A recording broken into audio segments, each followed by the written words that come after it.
চলছে পবিত্র রমজান মাস। এই সময় প্রাপ্তবয়স্ক মুসলমানদের জন্য রমজানের এক মাস রোজা রাখা ফরজ। রোজা রাখলে দেহের অভ্যন্তরে ঘটে এমন কিছু পরিবর্তন যা আমাদের সুস্থ ও সবল রাখতে সাহায্য করে।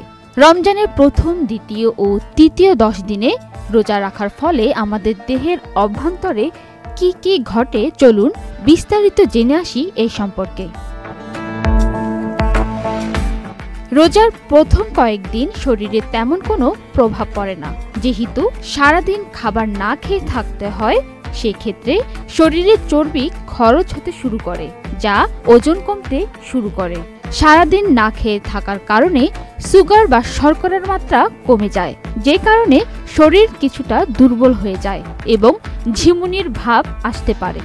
এছাড়াও কারো কারো ক্ষেত্রে মাথা ব্যথা, মাথা ঘোরা, বমি বমি ভাব বা নিঃশ্বাসের সাথে দুর্গন্ধ হতে পারে। এই সময়টাতে আসলে শরীরের সবচেয়ে বেশি ক্ষুধা লাগে। 3 হতে 7 রোজার মধ্যে শরীরে পানি শূন্যতা দেখা দেয়। 8 থেকে 15 রোজার মধ্যে রোজার সঙ্গে শরীর মানিয়ে নিতে শুরু করে। এই সময় শরীরের ক্ষত সারিয়ে তোলা বা সংক্রমণ রোধে সাহায্য করে।